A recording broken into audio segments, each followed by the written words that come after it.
മരണം ജനിച്ചിട്ടുള്ളവർക്കെല്ലാം ഉള്ളതാണ്. ജനിച്ചവരെല്ലാം മരിക്കുന്നവരാണ്. മരിക്കാതിരിക്കാൻ ഒറ്റ മാർഗം മാത്രമേ ഉള്ളൂ, അത് ജനിക്കാതിരിക്കുക എന്നതാണ്. മരണത്തിൽ നിന്ന് വിട്ടുനിൽക്കാൻ ഒരൊറ്റ മാർഗം, അത് ജനിക്കാതിരിക്കുക. ജനിച്ചവരെല്ലാം മരിക്കുന്നവരാണ്. ആ മരണം മുന്നിലുണ്ട് എന്ന ബോധത്തോടുകൂടി മരണത്തിൽ ഒഴിഞ്ഞു ജീവിക്കുന്നവർ ആരോ അവരാണ് യഥാർത്ഥത്തിൽ ബുദ്ധിയുള്ളവർ. മരണത്തെ സംബന്ധിച്ച് യാതൊരു ചിന്തയും ഇല്ലാതെ ഈ ജീവിതം കൊണ്ട് തീർന്നു, ഈ ജീവിതത്തോടുകൂടി അവസാനിച്ചു എന്ന നിലക്ക് യാതൊരു അതിർവരമ്പുകളും നോക്കാതെ ലക്കും ലകാലമില്ലാതെ ജീവിക്കുന്നവർ അവരാണ് ലോകത്തിൽ ഏറ്റവും വിവരം കുറഞ്ഞവർ, ഏറ്റവും ചിന്തയില്ലാത്തവർ. മനുഷ്യൻ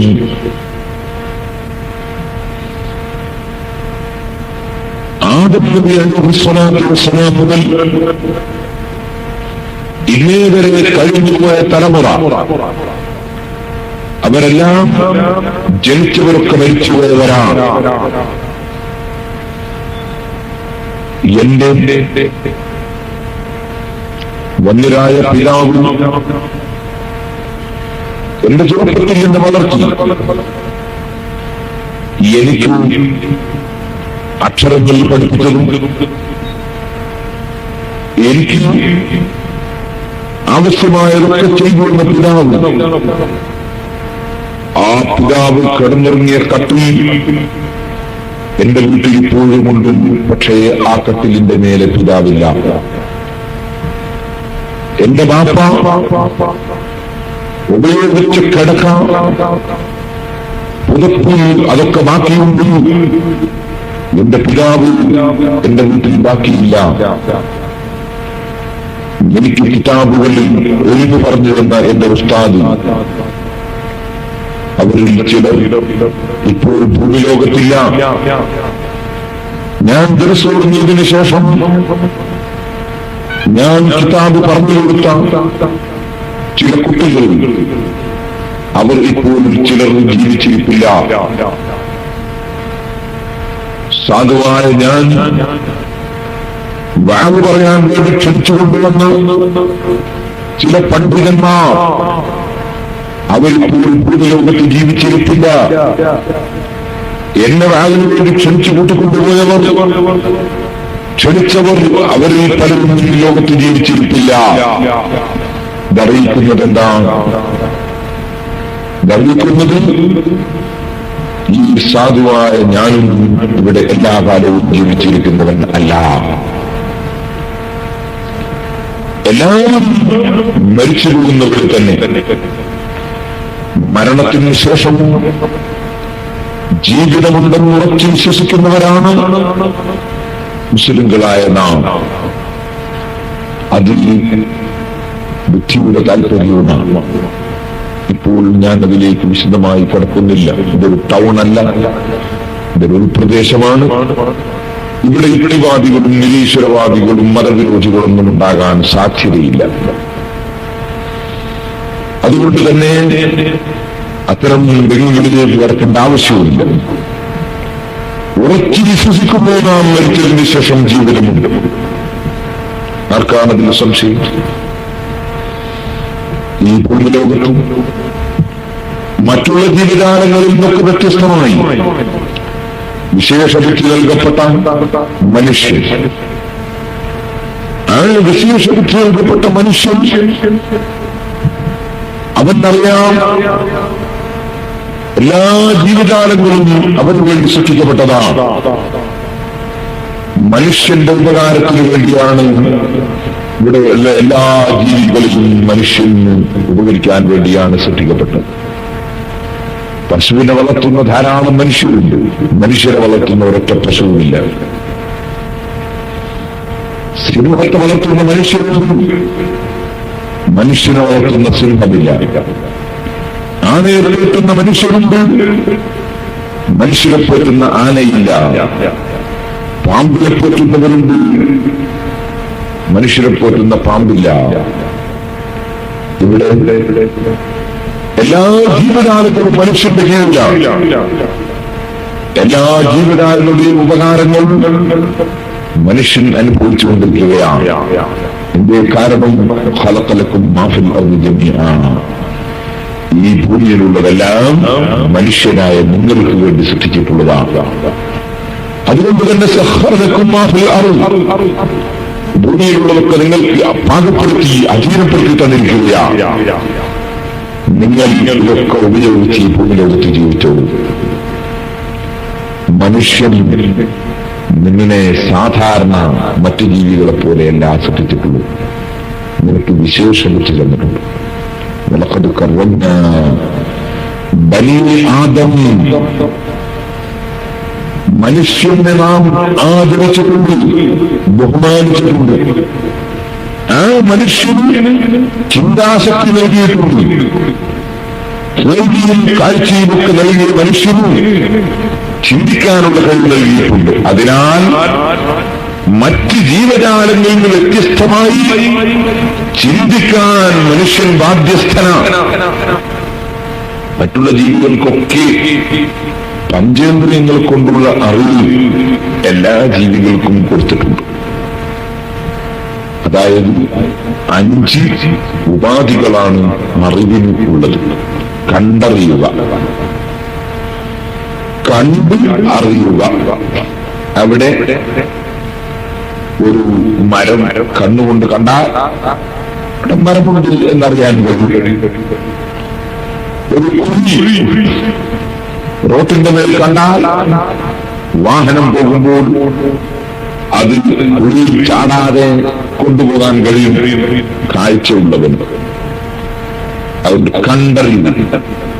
അത് മനുഷ്യന് മാത്രം അല്ല, ഇവിടെ എല്ലാ ജീവിതാളുകൾക്കും കണ്ടറിവുണ്ട്. അതുകൊണ്ടാണ് ഓടിക്കളിക്കുന്ന നായയും കുറുക്കളും മറ്റൊന്നും ഒരിക്കലും മതിലിന്റെ പോയി മുട്ടുന്നില്ല, അല്ലെങ്കിൽ കുഴിയിൽ പോയി ചാടുന്നില്ല. കണ്ടാൽ അല്ലെങ്കിൽ കൊടുക്കും, അത് വേറെ വിഷയം. മനുഷ്യൻ കൊടുക്കും. കണ്ടറിവ് എല്ലാ ജീവികൾക്കുമുണ്ട്, കേട്ടറിവ് എല്ലാ ജീവികൾക്കുമുണ്ട്. തെങ്ങിന്റെ മേലെ നിന്ന് തേങ്ങ വീണാൽ കേട്ടിട്ട് നമുക്കറിയാൻ കഴിയും തേങ്ങ വീണു. കേട്ടറിവ് എല്ലാ ജീവികൾക്കുണ്ട്. ഒരു കുറുക്കൻ ഓടി പിടിക്കാൻ വേണ്ടി വന്നാൽ നമ്മൾ ചില ആളുകൾക്ക് പുറത്തിറങ്ങാൻ രാത്രി പേടിയായിരിക്കും. അപ്പൊ ഉള്ളിൽ ശബ്ദത്താൽ തന്നെ കുറുക്കൻ ഓടിക്കോളും, കാരണം കേട്ടറിവുണ്ട്. മനുഷ്യനും വിവരമറിഞ്ഞില്ലേ എന്ന് ശബ്ദം കൊണ്ട് കേട്ടറിവുള്ളതിനാൽ കുറുക്കൻ ഓടും, ശബ്ദിക്കാൻ പറ്റാം. കേട്ടറിവ്. മറ്റൊരറിവാണ് മണത്തറിവ്, മറ്റൊരറിവാണ് രുചിച്ചറിവ്, വേറൊരു അറിവാണ് തൊട്ടറിവ്. തൊട്ടറിവ് എന്നൊരറിവുണ്ട് മനുഷ്യൻ, അതെല്ലാ ജീവികൾക്കുണ്ട്. ഇല്ലേ? തൊട്ടാല് തൊട്ടിട്ടറിവ്. കണ്ണിന് കാഴ്ചയില്ലാത്ത ആൾക്ക് 500 നോട്ട് കൊടുത്തു നോക്കുന്നുണ്ട്. അത് അവർ 10 രൂപ ആരും കൊടുക്കുന്നില്ല. തൊട്ടറിവാണ്, തൊട്ടിട്ട് മനസ്സിലാക്കുക. തൊട്ടറിവുണ്ട് എന്നുള്ളത് ഒരാൾക്ക് മനസ്സിലാകുന്നില്ലെങ്കിൽ കുറച്ച് തൂവ എന്ന് പറയുന്നൊരു സാധനമുണ്ട്. തൂവ എന്ന് പറയുന്ന സസ്യം ഇവിടെ തന്നെ വരാൻ കഴിയില്ല. അത് പറിച്ചിട്ട് നല്ല കൈമേലിട്ട് വിട്ടാൽ അപ്പൊ ശരിക്കും അറിഞ്ഞു. തൊട്ടറിവുണ്ട്. മറ്റൊരു അറിവാണ് രുചിച്ചറിവ്. നമ്മുടെ കറിക്ക് വെറുണ്ടോ ഇല്ലേ കണ്ണുകൊണ്ടൊക്കെ അതില്ല. കാതിങ്ങനെ വെച്ചു കൊടുത്താൽ മനസ്സിലാവില്ല. പിന്നെ അത് രുചിച്ചു നോക്കിയാൽ അറിയാൻ കഴിയും. രുചിച്ചറിവ്. മറ്റൊരു അറിവാണ് മണത്തറിവ്. നിങ്ങൾ കണ്ടില്ലേ, അരിക്കച്ചവടം നടത്തുന്ന കടയിൽ കയറി അരി വാങ്ങുന്നതും കുറച്ച് അരി ചാക്കിൽ നിന്ന് കുത്തിവെച്ചു മണത്തു നോക്കും. ഈ അരി കൊണ്ട് ചോറ് വെച്ചാൽ എത്ര രുചി ഉണ്ടാകുമെന്ന് അരി മണത്തു നോക്കിയാൽ അറിയാൻ കഴിയും. ആ നിലക്ക് മണത്തറിവ് ഈ അറിവുകളെല്ലാം എല്ലാ ജീവജാലങ്ങൾക്കും ഉണ്ട്, മനുഷ്യന് മാത്രം അല്ല. എന്നാൽ ഈ അറിവുകളുടെ പുറമെ ചിന്തിച്ചു മനസ്സിലാക്കാനുള്ള ഒരു അറിവ്, ചിന്തിച്ചുകൊണ്ട് കാര്യമറിയുക, അത് മനുഷ്യന് മാത്രമുള്ളതാണ്. നിങ്ങൾ നോക്കൂ, സമയം നീണ്ടതുകൊണ്ടും ഞാൻ വളരെ അവസരമായതുകൊണ്ടും നീട്ടി സംസാരിക്കുന്നില്ല. ഒറ്റ ഉദാഹരണം പറയും. നമ്മുടെ നാട്ടിലൊക്കെ ഉള്ള ഒരു ജീവിയാണ് നായ. മണത്തിലുള്ള ഒരു ജീവിയാണ് നായ. തൊട്ടാൽ ഒരു പ്രാവശ്യം കഴുകണം. നനവോടുകൂടി രണ്ടു ഭാഗത്ത് നനവുള്ളതോടുകൂടി തൊട്ടാൽ 7 പ്രാവശ്യം കഴുകണം. ഒന്ന് മണ്ണ് കലക്കിയ വെള്ളം ഉണ്ടാകണം. ആ നായ. പക്ഷേ നായക്ക് വലിയ മണത്തറിവ്. അല്ലാഹുവിന്റെ സഹായം ഈ ഭൂമിലോകത്ത് ലഭിക്കാൻ, പാരത്രിക ലോകത്ത് ലഭിക്കാൻ, അല്ലാഹുവിന്റെ സഹായം ലഭിക്കാൻ അല്ലാഹു ചില കാരണങ്ങൾ വെച്ചിട്ടുണ്ട്. ആ കാരണങ്ങളുമായി ബന്ധപ്പെടുക എന്നത് അല്ലാഹുവിന്റെ നിർദ്ദേശമാണ്. രോഗം മാറ്റുന്നവൻ അല്ലാഹുവാണ്. പക്ഷേ മരുന്നിന്റെ സഹായം തേടുക, മന്ത്രത്തിന്റെ സഹായം തേടുക, പിഞ്ഞാണവെഴുത്തിന്റെ സഹായം തേടുക, ഡോക്ടറുടെ സഹായം തേടുക, അതൊക്കെ രോഗം മാറാനുള്ള കാരണങ്ങളാണ്. രോഗം മാറ്റുന്നവൻ അല്ലാഹുവാണ്.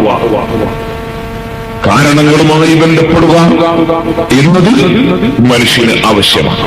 പക്ഷേ കാരണങ്ങളുമായി ബന്ധപ്പെടുമ്പോൾ അനുവദിക്കപ്പെട്ട കാരണങ്ങളുമായി മാത്രമേ ബന്ധപ്പെടാൻ പാടുള്ളൂ.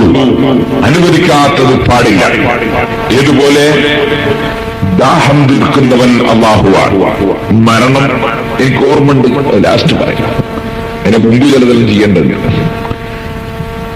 നിങ്ങൾ നോക്കൂ, മനുഷ്യൻ ചിന്തിക്കണം. രോഗം മാറ്റുന്നവൻ അല്ലാഹുവാണ്. വിശപ്പടക്കുന്നവൻ അല്ലാഹുവാണ്. രോഗം മാറാൻ കാരണമാണ് മരുന്ന്. വിശപ്പടങ്ങാൻ കാരണമാണ് ഭക്ഷണം. ദാഹം തീർക്കുന്നവൻ അല്ലാഹുവാണ്. അതിന് കാരണമാണ് വെള്ളം.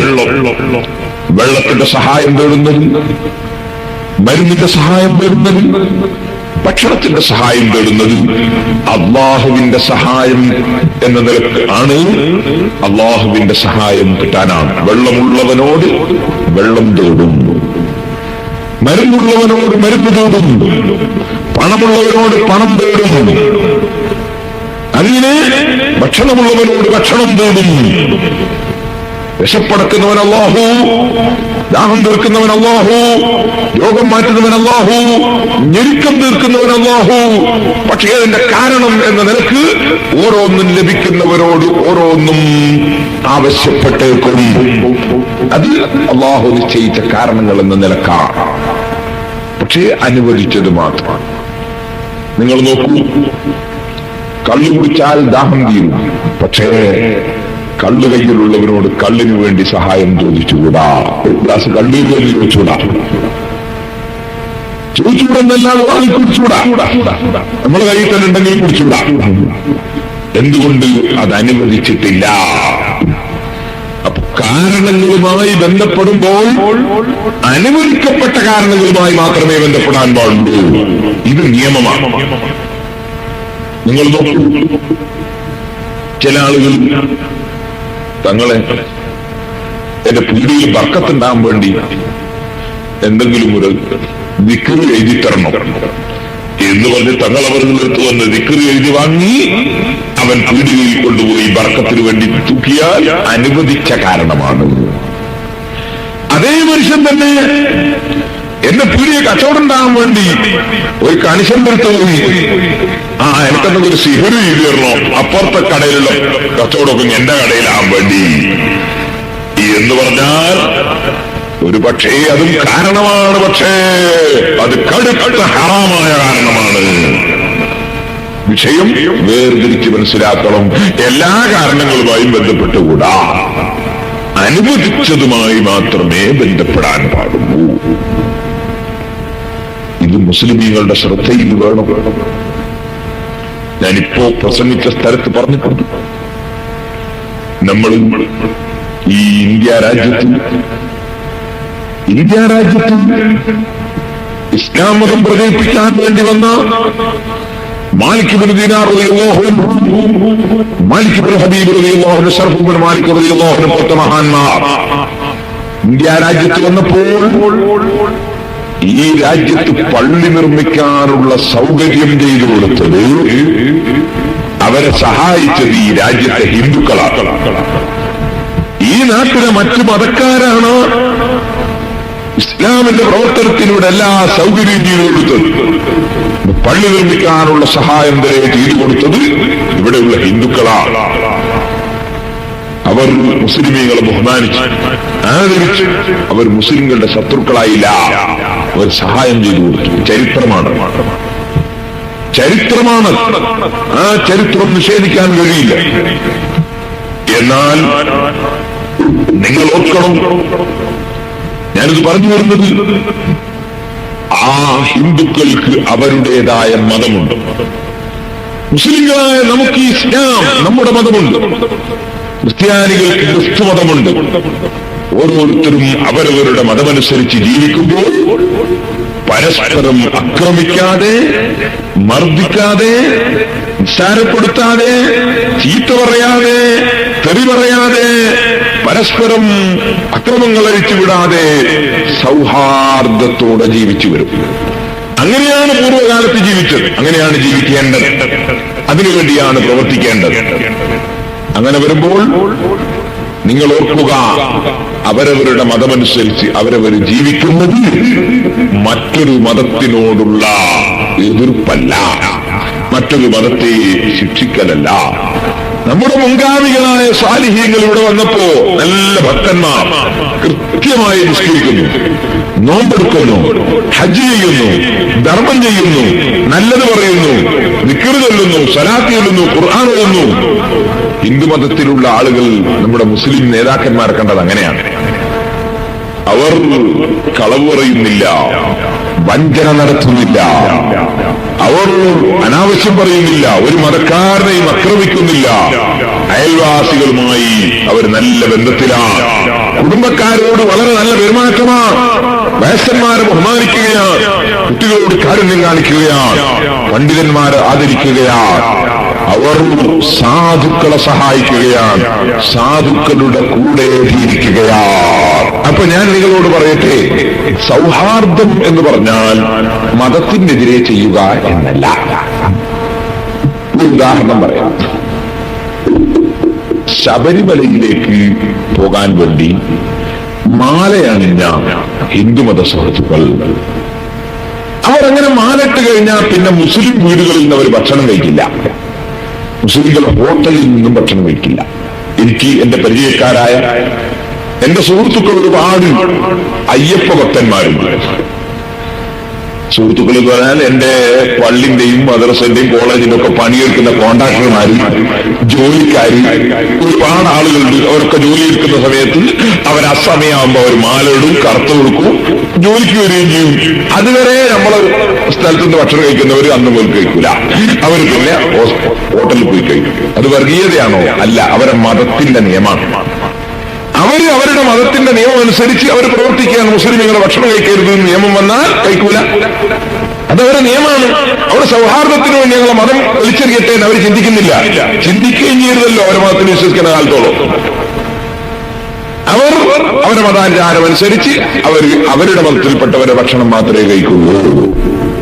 അവർ രാവിലെ സുബഹിന്റെ മുമ്പ് എഴുന്നേൽക്കും, കുളത്തിൽ പോയിട്ട് നന്നായി കുടിച്ചിട്ട് തോർത്തുകൊണ്ട് ഭജനമഠത്തിൽ പോയി ഭജനം ചെല്ലുകയാണ്.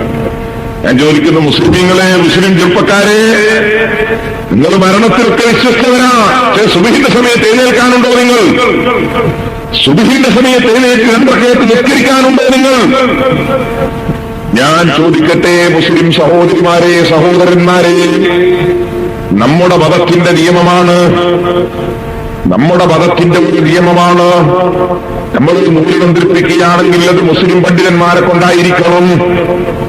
മറ്റൊരാളുടെ മന്ത്രിച്ച് ജപിച്ച നൂല് നമുക്ക് കിട്ടിക്കൂടാ. നമ്മുടെ മതത്തിന്റെ നിയമമാണ്. വേറെ ഒരാളോട് ഉറുക്ക് വാങ്ങിച്ചുകൂടാ. നമ്മുടെ മതത്തിന്റെ നിയമമാണ്. ദേവാലയങ്ങളിൽ ഉത്സവത്തിന് വിളിക്കൂടാ, ദേവാലയങ്ങളിൽ നേർച്ചയ്ക്ക് വിളിക്കൂടാ, ചർച്ചിലേക്ക് നേർച്ച കൊടുത്തുകൂടാ. ഒരുപക്ഷേ ആ ചർച്ചിൽ നേർച്ച ചെയ്തിട്ട് രോഗം മാറി എന്നാരെങ്കിലും പറയുന്നുണ്ടാകാം.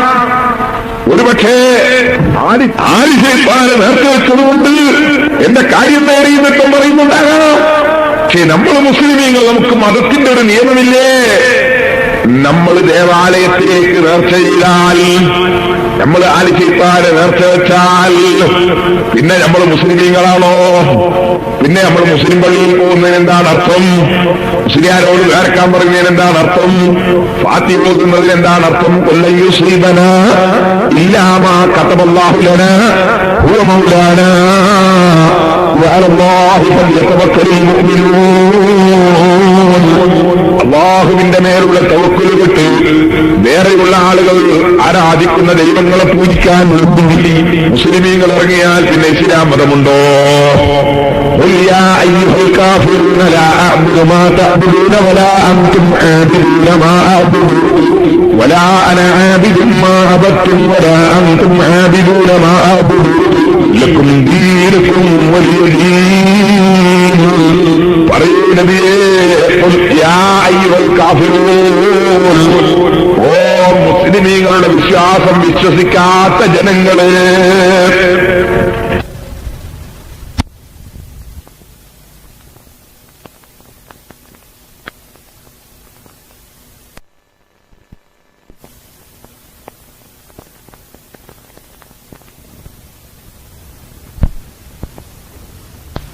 ഇസ്ലാമിന്റെ വിശ്വാസങ്ങൾ സ്വീകരിക്കാത്ത ജനങ്ങളെ, ലാ അഅ്ബുദു മാ തഅ്ബുദൂന, നിങ്ങൾ പൂജിക്കുന്ന ദൈവങ്ങളെ ഞാൻ പൂജിക്കുകയില്ല, ആലിശേപ്പാനെ നേർച്ചെടുക്കാൻ ഞാനില്ല.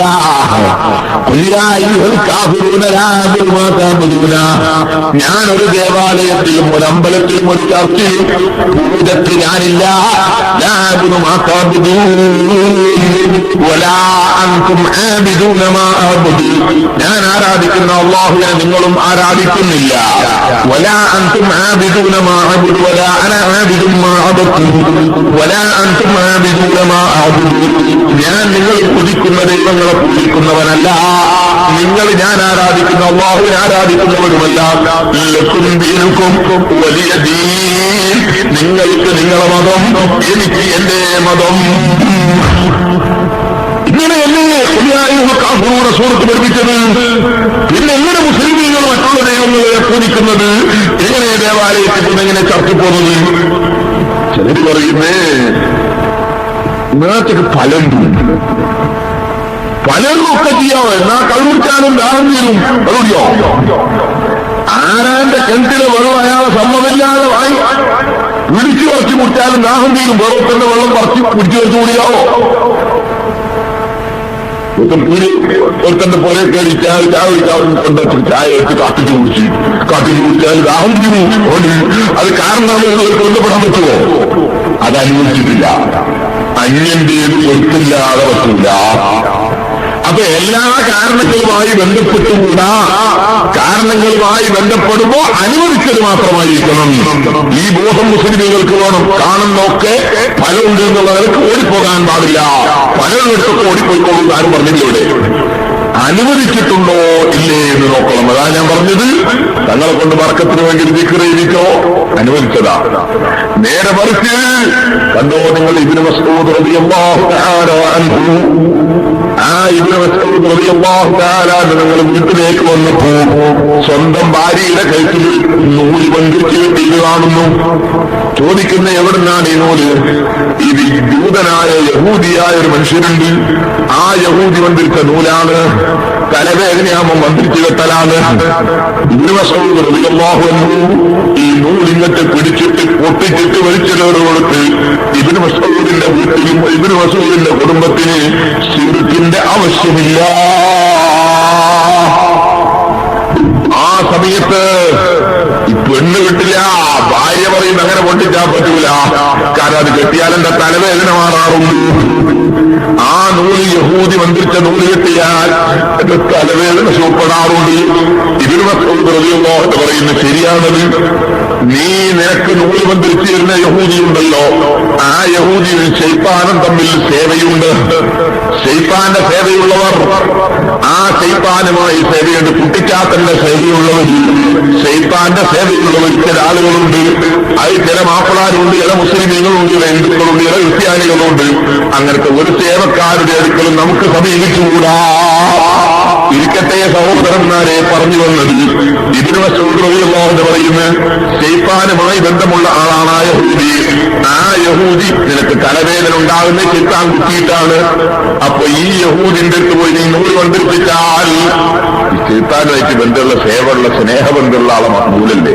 അപ്പൊ എന്റെ സ്നേഹിതൻ നൂല് ബന്ധിച്ചു കൊടുത്ത സ്ഥിതിക്ക് തൽക്കാലത്തേക്ക് ഞാനൊന്നും ചെയ്യണ്ട. നിങ്ങൾ കൂട്ടുബന്ധിച്ച സമയം അങ്ങനെയാണല്ലോ. അങ്ങനെ മൂപ്പരെന്തെയും തൽക്കാലം കൂട്ട് നിർത്തിയേക്കും. കുറെ കഴിഞ്ഞാൽ മൂപ്പർ പിന്നെയും തുടങ്ങും. കാരണം കൂട്ടുബന്ധ സമയം ഈ ജലത്തിന്റെ സുഖമില്ലാണ്ട് കൂല. അപ്പോ ഈ കുറെ കഴിയുമ്പോ നൂല് ബന്ധിച്ചിട്ട് കുറച്ച് കഴിയുമ്പോ പിന്നെയും ശേഷം കുത്തു കൊടുക്കും. അപ്പൊ നീ പിന്നെയും പോയി ബന്ധിപ്പിക്കൂ.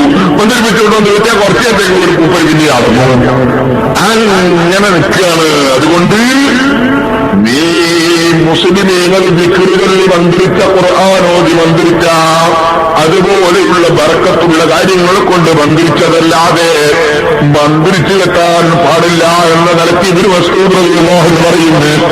നീ അത് കെട്ടാൻ പാടില്ല, നീ മുസ്ലിമാണ്. നിനക്ക് ഞാൻ റസൂലുള്ള മന്ത്രിച്ച മന്ത്രം പഠിപ്പിച്ചു തരാം, അത് മന്ത്രിച്ചോ. اللهم أذل بيت ربنا اشف أنت الشافي لا شفاء إلا شفاءك شفاء لا يغادر سقما. റസൂലുള്ളാഹിന്റെ മന്ത്രാണ്, അത് നീ മന്ത്രിച്ചോ. ജാഹിലികൾ പറഞ്ഞ മന്ത്രം തീരെ പറ്റൂലെന്നല്ല. പിന്നെ ഇവിടെ വഹാബി മോദിക്ക് അങ്ങനത്തെ ഒന്നുമില്ല. പഴയ ഒരു നാടാണ്. അല്ലാഹു അതേ നിനക്ക് എന്നെ നിലനിർത്തിയിട്ട് പാടാകും. മന്ത്രം തീരെ പാടില്ല എന്നല്ല. ദിക്റും സ്വലാത്തും ഖുർആനും അങ്ങനെ ബർക്കത്തുള്ള ബഹുമാനമുള്ളത് കൊണ്ട് മാത്രമേ മന്ത്രിക്കാൻ പറ്റുള്ളൂ. ഉദാഹരണത്തിന് നിങ്ങളും ഗുരുവായൂർ അമ്പലത്തിൽ മുന്നിൽ തന്നെ ഗുരുവായൂർ അമ്പലത്തിന്റെ മുന്നിൽ തന്നെ പൂജക്ക് തങ്ങളും മുജാരെല്ലാം പോയിരുന്ന പിന്നെ അവർ അമ്പലം കൊണ്ടുവന്ന കാര്യമുണ്ടോ? അവിടെ പൂജാരികളും മഹർഷികൾക്കാണ് അവിടെ വേണ്ടത്. നേരെ കുറച്ച് നമ്മളെ ജമാഅത്തിൽ കരുണാകരൻ ഹുത്തുബോധി എന്നിട്ട് AK ആന്റണി ഇമാമത്തിൽ നിന്നാൽ സുബ്ഹാനല്ലാഹ് പിന്നെ നമ്മളെ ജുമാഅന്റെ അവിടെ. അപ്പൊ അതൊക്കെ അവരെ മതം അവർക്ക്, നമ്മളെ മതം നമുക്ക്. അവരെ മതമനുസരിച്ച് അവരെ ജീവിതത്തെ നമ്മളോടനുസരിച്ച് നമുക്ക് ചെയ്യാം. സ്വാതന്ത്ര്യമുള്ള രാജ്യമാണ്. അവരവർക്ക് ഇഷ്ടം പോലെ ചെയ്യാം. ഒരു മതം വേറൊരു മതത്തിൽ ലയിക്കലല്ല സൗഹാർദ്ദം. ഞാൻ പറഞ്ഞു മതസൗഹാർദ്ദം പറഞ്ഞ ആലോചിച്ച് ചെയ്യാണ്ട് ഇപ്പൊ എന്തെല്ലോ ചെയ്യാണ്. ഹിന്ദുക്കളെ ദേവാലയത്തിൽ ഉത്സവത്തിനൊക്കെ മുസ്ലിമീങ്ങൾ പോവാ, നമ്മളെ പെരുന്നാൾക്ക് വിസ്കരിക്കാനുള്ള ഹിന്ദുക്കളും വരിക. അതാ സൗഹാർദ്ദമോ? അതിന്റെ ഒരു സൗഹാർദ്ദം രണ്ടു മതം പൊളിക്കലാണ്. മറിച്ച് അവരവരുടെ പൂജകളും അവരുടെ അവർ നടത്തുക, നമ്മളെ വിഭാഗത്തിൽ നമ്മളെ സ്വലാത്തുകളൊക്കെ നമ്മൾ നടത്തുക. അതാണ് സൗഹാർദ്ദം. അങ്ങനെയാണ് മുമ്പ് കാലത്ത് നടന്നു വന്നിട്ടുള്ളത് കേട്ടോ. അപ്പം ഹിന്ദുക്കളുടെ ദേവാലയത്തിൽ അവർ പൂജ നടത്തുമ്പോൾ നമ്മൾ കുറിക്കാൻ പാടില്ല, നമ്മൾ കല്ലെറിയാൻ പാടില്ല, എതിർക്കാൻ പാടില്ല, ചീത്തറിയാൻ പാടില്ല, സ്വീപ്പാക്കാൻ പാടില്ല, നോക്കി ചിരിക്കാൻ പാടില്ല, അങ്ങനത്തെ ഒന്നും പാടില്ല. അതവർ നടത്തിട്ട് അതേ സമയത്ത് നമ്മളൊക്കെ പൂജയിൽ പങ്കെടുക്കാനും പാടില്ല, ഉത്സവത്തിന് പോകാനും പാടില്ല, അവരെ യാതൊരു പരിപാടിയിൽ നമ്മൾ പങ്കെടുക്കാൻ പാടില്ല. ക്രിസ്ത്യാനികൾ ദുഃഖ വെള്ളിയാഴ്ചയോടനുബന്ധിച്ച് വീടിന്റെ മുന്നിലും വരന്റെ മുന്നിലും ഒക്കെ ഇങ്ങനെ സ്റ്റാർ എഴുതിയിട്ടുണ്ടാവും. ആ സ്റ്റാർ അവർ കൂടിക്കോട്ടെ, നമ്മളാരും പോയിട്ട് എന്നെ ബ്ലേഡ് വെച്ചിട്ട് എത്തിക്കാനൊന്നും പാടില്ല. നമ്മളെ മതപരമായി തന്നെ പാടില്ല, കണ്ട അക്രമം ചെയ്യാൻ പാടില്ല. അതേ സമയത്ത് നമ്മൾ തൂക്കാനും പാടില്ല. അതവരെ ജോസഫ് തൂക്കിയല്ല ഞാനും തൂക്കട്ടെ എന്റെ പോരേണ്ട വലിയ ദുഃഖമില്ലായിട്ട് ഡിസംബർ ലാസ്റ്റിൽ മനസ്സിലാക്കിയിട്ട് നമ്മൾ തൂക്കിയാലോ, നമ്മൾ തൂക്കിയാൽ തങ്ങൾ ഇങ്ങനെ പോകുമ്പോ ഇങ്ങനെ സ്റ്റാർ തൂക്കിയാണ്ടല്ലോ, എന്നാ പിന്നെ ജോസഫിന്റെ കടിയായിരിക്കും തങ്ങൾ കാര്യം വരാൻ പറ്റില്ല. മറ്റേ മുറിയാൾ കണ്ടാൽ ഉണ്ടില്ല, കാരണം ജോസഫല്ലേ നമ്മൾ തരാൻ പറയാനാ എന്ന് മനസ്സിലാക്കൂലേ. അപ്പോ അവര് മറ്റൊരു മതത്തിന്റെ ആചാരങ്ങളൊന്നും നമ്മുടെ മതത്തിൽ വിശ്വസിക്കുന്നവർ സ്വീകരിക്കാൻ പാടില്ല. കാരണങ്ങൾ എന്ന നിലക്ക് പല സംഗതികളുമുണ്ട്. അനുവദിച്ച കാരണങ്ങളുമായി ബന്ധപ്പെടാം. അതിൽ പെട്ടതാണ് കേസുണ്ടായാൽ കേസ് തെളിയിക്കാൻ വേണ്ടി പോലീസുകാരെ സഹായത്തിന് വിളിക്കാം. ആരോഗ്യമില്ലാത്തവന് ആരോഗ്യമുള്ളവരെ സഹായത്തിന് വിളിക്കാം. സഹായത്തിന് തീരെ വിളിച്ചുകൂടാ, അങ്ങനെ ഒരു നിയമമൊന്നുമില്ല. അതിൽ സഹായം പല നിലക്കുണ്ട്. കറാമത്ത് വൈദ്യത്ത് മുഖേനയുള്ള സഹായം അമ്പിയാക്കളും ഔലിയാക്കളും നൽകും. അതുകൊണ്ട് അമ്പിയാക്കളോടും ഔലിയാക്കളോടും ആ നിലക്കും സഹായം ചോദിക്കാം. പക്ഷേ നായനാരെ വെച്ചിട്ട് കറാമത്തോട് സഹായിക്കും വിചാരിച്ച് സഹായം ചോദിക്കരുത്. കാരണം മൂപ്പർ വലിയല്ല. ഔലിയാക്കളെ വിളിച്ചിട്ട് സഹായം ചോദിക്കാം. നായനാരെ വിളിച്ച് ചോദിക്കുന്ന ഗവൺമെന്റ് തലത്തിലുള്ള സഹായത്തിന് വേണ്ടി അദ്ദേഹത്തോട് അപേക്ഷിക്കാം. കറാമത്തോണ്ട് സഹായിക്കും. നായനാര് കറാമത്തോണ്ട് വെള്ളം തരും വിചാരിച്ചിട്ട് വെള്ളമില്ലാത്ത നാട്ടുകാർക്ക് വെള്ളം ചോദിക്കാമോ? കറാമത്തിന് പേരെ സഹായിക്കുന്ന നിലക്ക് ചോദിച്ചുകൂടാ. അത് ചോദിക്കാം. ബദരികളോട് ചോദിക്കാം, ശേഖനോട് ചോദിക്കാം. താങ്കൾ മോദീലുമായി കപ്പലിൽ കയറി ഓടിയാതെന്നോവർ തണ്ണീരോടും കൂടിയാലോകരിൽ തണ്ണീർ കേറോട് ചെടുന്നോവർ അപ്പോവരെല്ലാം ചെടി കേറോട്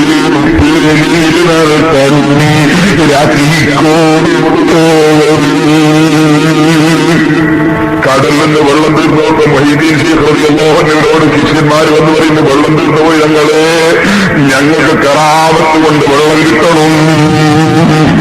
മൊഹീദ്ദീൻ ശൈഖ് റളിയല്ലാഹു അൻഹു പറയുന്നു, അത് ഞാൻ വേണമെന്നില്ല, എന്റെ ശിഷ്യനായ അഹ്മദുൽ കബീറിനോട് പറഞ്ഞോളൂ. അഹ്മദുൽ കബീർ റിഫായിന്റെ കപ്പലിന് മൂപ്പനോട് പറഞ്ഞോളൂ. അതൊക്കെ ചെറിയ കാര്യമാണ്. ചെറിയ കാര്യത്തിന് വലിയവർ ഇടപെടേണ്ടതില്ല.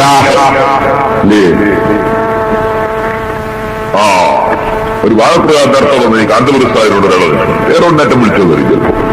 ചിലപ്പോ അതിന് വലിയ ആളുകളോ ചെറിയ കുട്ടികൾ വരെ അഹമ്മദുൽ കബീർ റിഫായിയോട് പറഞ്ഞു.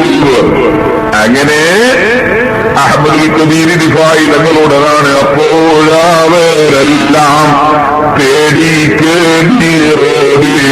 ഉപ്പ് നീരിനൽ തണ്ണീരാക്കിക്കോടുത്തോളും. കടലിൽ നിന്ന് ഉപ്പുവെള്ളം മുക്കിയിട്ട് അങ്ങ് കൊടുത്തു കൊണ്ടുപോയിക്കോളൂ. നോക്കുമ്പോൾ ശുദ്ധവെള്ളമായി പോയി.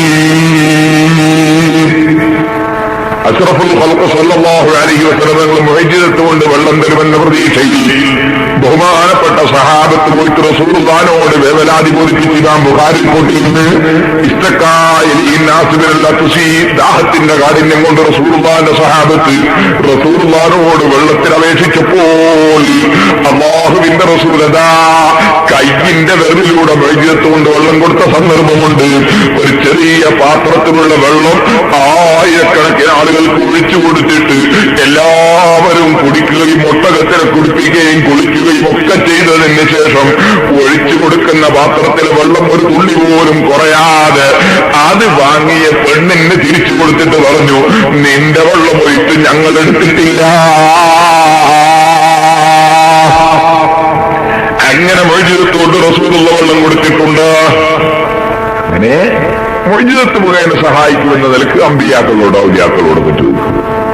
പോലീസുകാരോട് സഹായം ചോദിച്ച് മുഅ്ജിസത്തോടും കറാമത്തോടും തെളിവിട്ട് കേസ് നടത്തിയിട്ട് കേസ് തെളിയിക്കാനല്ല, മറ്റ് കേസിന് തെളിവെടുപ്പ് നടത്തിയിട്ട് കേസ് തെളിയിക്കാനാണ്.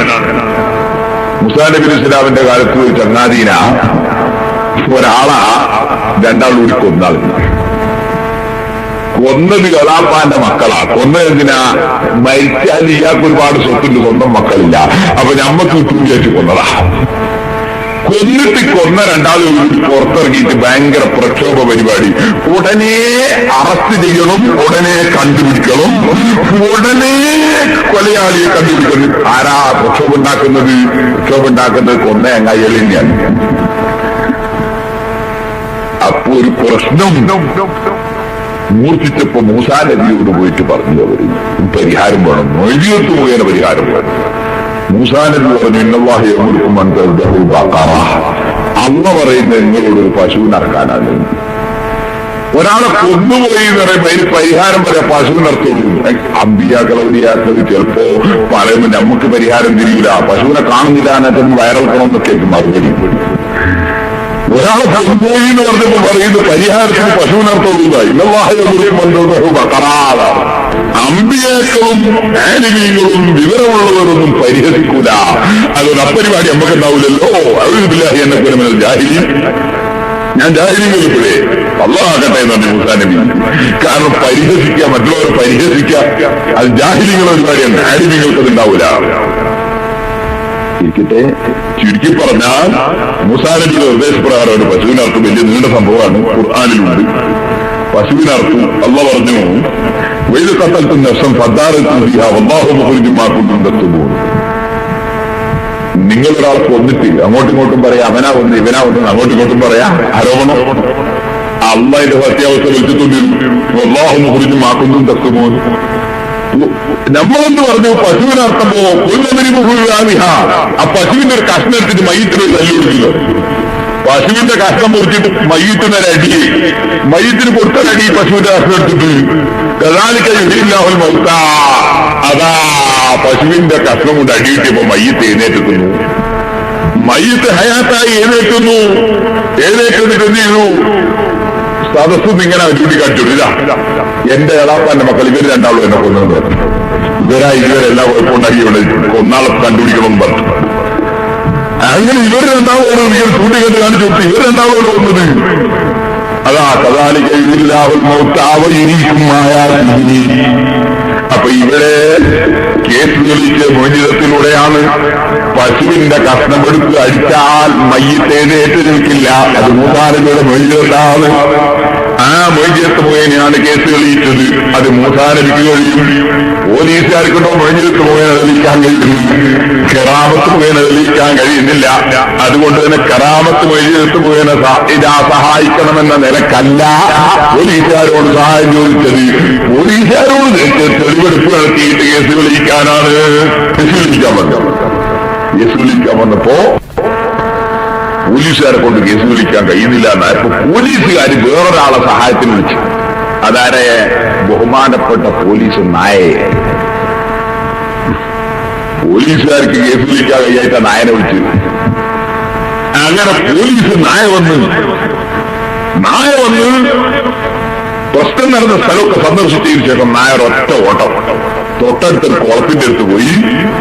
ആ കുളത്തിന്റെ അടുത്ത് ഇങ്ങനെ കറങ്ങി വെള്ളത്തിലേക്ക് പോയിട്ട് നായ ഇവിടെ നിന്നപ്പോ ഒരു പോലീസ് ഉദ്യോഗസ്ഥൻ വലിയ ഉദ്യോഗസ്ഥൻ വിളിച്ചിട്ട് പറഞ്ഞ് കുളത്തിൽ ഇറങ്ങി നോക്കണം പറഞ്ഞു. അങ്ങനെ കുളത്തിൽ ഒരാൾ ഇറങ്ങി നോക്കി. ഞാൻ ചുരുക്കി പറയാന്ന്, ഇറങ്ങി നോക്കി. അപ്പൊ അതിൽ നിന്ന് കുറെ മാരകായുധങ്ങളൊക്കെ കിട്ടി. ആ ആയുധങ്ങൾ വെച്ചുകൊണ്ട് തെളിവെടുപ്പ് നടത്തിയപ്പോൾ കൊലക്കേസ് തെളിഞ്ഞു. ഒരു ഉദാഹരണം പറഞ്ഞതാണ്. ഈ കേസ് തെളിയിച്ചത് ആരാ? നമ്മളെ നായിന്റെ മൂക്ക. നായയുടെ മണത്തറിവാണ്. നായ മണത്തറിഞ്ഞു, അതിലൂടെ വലിയ കേസ് തെളിഞ്ഞു. പക്ഷെ ഈ നായക്ക് വിശേഷ ബുദ്ധിയില്ല. മനുഷ്യൻ അങ്ങനെയല്ലാണ് ഞാൻ പറഞ്ഞു തുടങ്ങിയത്. നായക്ക് അറിവുണ്ട്, മണത്തറിവുണ്ട്, വിശേഷ ബുദ്ധിയില്ല. അതുകൊണ്ട് ചിന്തിച്ചുകൊണ്ടുള്ള അറിവില്ല. ആ നായ ഇത്ര വലിയ കേസ് തെളിയിച്ച നായ ബുദ്ധിയില്ലാത്തത് കൊണ്ട് തന്നെ ആ നായക്ക് വയസ്സ് കുറെ ആയെങ്കിലും ഇന്ന് വരെ ഈ നായ ഔറത്ത് പറിച്ചിട്ടില്ല. വയസ്സെത്രയായി, മൂപ്പരിക്ക് മക്കളെത്രയായി, എന്നിട്ട് ഔറത്ത് പറിച്ചിട്ടില്ല. എന്താ കാരണം? ഇതിന് വിശേഷ ബുദ്ധിയില്ല.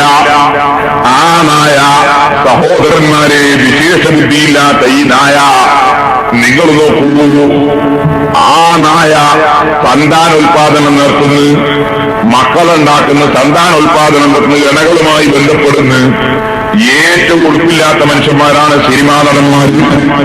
തീരെ ഉടുപ്പില്ലാത്തവർ സിനിമാ നടന്മാർ. ആ സിനിമാ നടന്മാര് പോലും അതാ ഇണകളുമായി ബന്ധപ്പെട്ട് സന്താനോൽപാദനം നടത്തുമ്പോ അവരും അത് രഹസ്യമായിട്ടാണ് ചെയ്യാറുള്ളത്. എന്നാൽ നായ അതിന് വിശേഷ ബുദ്ധി ഇല്ലാത്തതുകൊണ്ട് അതിന്റെ ഇണകളുമായി ബന്ധപ്പെട്ട് അത് സന്താനോത്പാദനം നടത്തുമ്പോ അതൊരു വാർഷികാഘോഷമായിട്ടൊരു മാസം കൊണ്ടാടുകയാണ് ചെയ്യുന്നത്. അതൊന്ന് രഹസ്യമാക്കി വെക്കണമെന്ന ചിന്ത പോലും ഈ നായക്കുണ്ടായില്ല. കാരണം വിശേഷ ബുദ്ധിയില്ല. മണത്തറിവുണ്ട്, കണ്ടറിവുണ്ട്, കേട്ടറിവുണ്ട്, രുചിച്ചറിവുണ്ട്.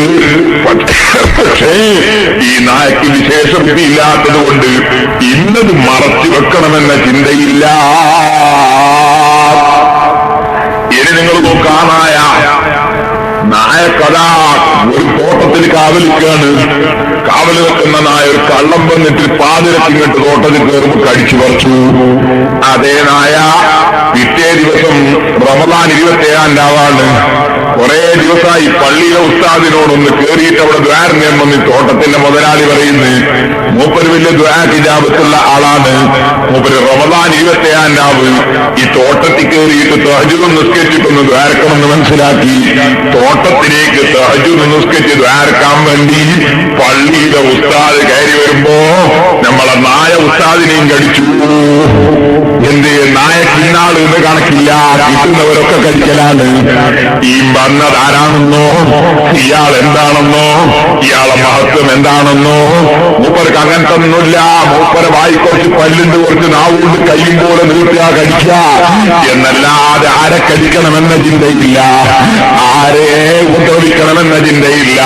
മൂപ്പര് കള്ളനെയും കടിക്കുന്നുണ്ട്, വലിയ വലിയ ആലിമീങ്ങളെയും കടിക്കുന്നുണ്ട്, വലിയ തങ്ങന്മാരെയും കടിക്കുന്നുണ്ട്. കാരണം വിശേഷ ബുദ്ധിയില്ല. ഈ നായ മണത്തറിവോ പരിക്കുണ്ട്, കണ്ടറിവുണ്ട്, കേട്ടറിവുണ്ട്, പക്ഷേ വിശേഷ ബുദ്ധിയില്ല. അതുകൊണ്ട് തന്നെ നല്ല 1-ാം നമ്പർ കോഴിയെ സാലിഹായ ഒരു മനുഷ്യനെ അറുത്തിട്ട് ശുദ്ധമായ വെളിച്ചെണ്ണെ പൊരിച്ചിട്ട് ഈ നായക്ക് കൊണ്ടപ്പെട്ട ബിസ്മി കൂട്ടാതെ നായതൊന്നും.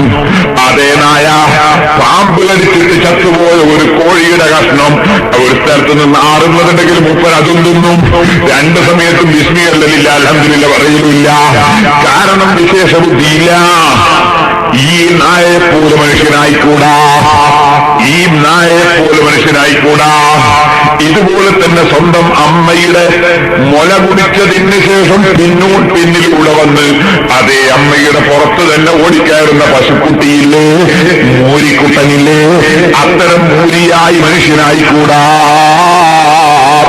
സ്വന്തം അമ്മയുടെ കീഴിൽ വളർന്നുകൊണ്ടിരിക്കുന്ന സമയത്ത് സഹോദരന്മാരെ, വളർന്നുകൊണ്ടിരിക്കുന്ന കോഴിക്കുട്ടികൾ വളർന്നതിന് ശേഷം പരസ്പരം കൊത്തുന്നത് കാണാം. ഒരേ അമ്മന്റെ മക്കൾ കോഴിക്കുട്ടികൾ കുറച്ച് വലുതായാലും ഞാൻ ചെറിയത്ത് കോയിനെ പോയിട്ടുണ്ട് ഒരുപാട് ഉമ്മാന്റെ കൂടെ.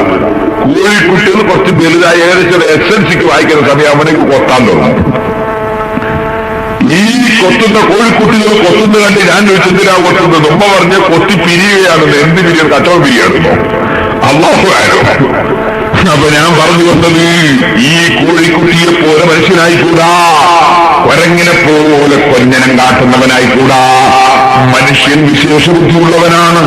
ആ വിശേഷ ബുദ്ധിയുള്ള മനുഷ്യൻ ഇവിടെ ചിന്തിച്ചാൽ അവരുടെ കാര്യമറിയാൻ കഴിയും. എന്താണത്? ഈ ഭൂമിലോകം നിലനിൽക്കുന്നതല്ല, ഭൂമിയിലുള്ള ഒന്നും നിലനിൽക്കുന്നതല്ല. എല്ലാം നാശത്തെ, എല്ലാം ദ്രവിച്ചു പോകുന്നതിലെ, എല്ലാം തീർന്നു പോകുന്നതിലെ ഇതിന് ഒരിക്കലും നിലനിൽപ്പില്ല. നല്ല 1-ാം നമ്പർ മധുരനാരങ്ങ ഓറഞ്ച് വാങ്ങിക്കൊണ്ടുവന്നു.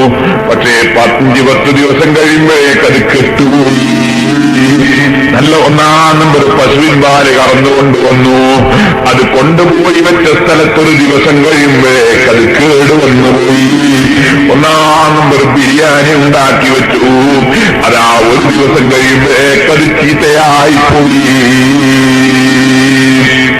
അതാ സഹോദരന്മാരെ, നല്ല 1-ാം നമ്പർ തെങ്ങിന്റെ 250-300 തേങ്ങ കിട്ടിയ തെങ്ങിന്റെ കുറെ ദിവസം കഴിയുമ്പോൾ അത് പീറ്റത്തെങ്ങായി പോയി. അത് മുറിഞ്ഞു വീണുപോയി, പൊരിഞ്ഞു വീണുപോയി, മറിഞ്ഞു വീണുപോയി. ഇനി എന്റെ ചെറുപ്പക്കാരെ, നിങ്ങളൊന്ന് ചിന്തിക്കൂ. ഇപ്പോൾ കണ്ണാടിയുടെ മുമ്പിൽ പോയി നിന്ന് ഒന്ന് നമ്മുടെ മുഖം മിനിക്കണമെന്ന നിലയ്ക്ക് ചെന്ന് നോക്കുമ്പോ ഒട്ടിച്ചുളിയാത്ത തുടിച്ചു നിൽക്കുന്ന മുഖമുണ്ട് നമുക്ക്, നല്ല ആരോഗ്യമുണ്ട് നമുക്ക്, നല്ല അതാന്തസ്സുണ്ട് നമുക്ക്. പക്ഷേ നിങ്ങളറിയോ, നമ്മുടെ നാട്ടിൽ കിഴവന്മാരായ വാർദ്ധക്യം ചെന്ന നമ്മുടെ കാരണവന്മാരില്ലേ, അവരുടെ മുഖവും മുമ്പിങ്ങനെ തന്നെയായിരുന്നു. അവരുടെ മുഖവും മുമ്പിങ്ങനെ തന്നെയായിരുന്നു. മുഴുവനും കറുത്ത രോമമായിരുന്നു, തുടിച്ച മുഖമായിരുന്നു, കണ്ടാൽ നല്ല ചന്തമുണ്ടായിരുന്നു. പക്ഷേ ആ മുഖങ്ങൾ ഒട്ടിപ്പോയി, നിറഞ്ഞുന്ന പല്ലുകൾ കൊഴിഞ്ഞുപോയി, കണ്ണിന്റെ കാഴ്ച കുറഞ്ഞുപോയി.